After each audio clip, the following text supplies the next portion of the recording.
Magandang gabi po sa lahat. Narito ang update sa lagay ng panahon ngayong February 28, 2024 hanggang sa mga susunod na araw.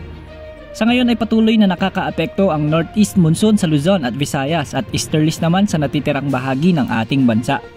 Kaya ngayong gabi asahan ng mahihinang pagulan sa bahagi ng Cagayan Valley, Aurora at Quezon Province. Makikita rin natin sa ating satellite images na may mga kumpol ng kaulapan sa bahagi ng Mindanao. Ito ang extension o trough ng low pressure area na nasa labas ng ating area of responsibility na siyang magdadala ng maulang panahon lalo na sa southern portion ng Mindanao. Sa mga kababayan natin na inuulan noong mga nakaraang araw pa ay pinag-iingat natin sila sa banta ng posibleng pagbaha at landslides.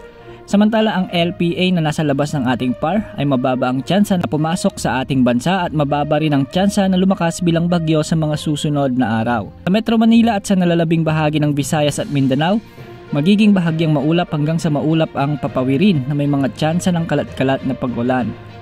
Bukas asahan na magiging maulap naman ang kalangitan sa Bicol Region at Palawan na may mga tsansa ng mga isolated rains lalo na sa hapon o gabi. Ganito rin ang mararanasan sa central at eastern portion ng Visayas at nalalabing bahagi ng Mindanao maliban sa Jensan, Caraga, Davao Region at Soc-Sargen na posibleng makaranas ng maulang panahon dahil sa extension o trough ng low pressure area. Posible namang makaranas ng mahigit 35 degrees Celsius na heat index ang maraming lugar sa bansa dahil sa umiiral na easterlies at El Nino. Sa ngayon walang nakataas na gale warning sa bansa kaya malayang makakapamalaot ang anumang uri ng sasakyang pandagat sa ating mga karagatan. Maging handa sa lahat ng oras dahil minuminuto ay nagbabago ang panahon. Ito po ang weather update ng bayan, maasahan, anumang panahon.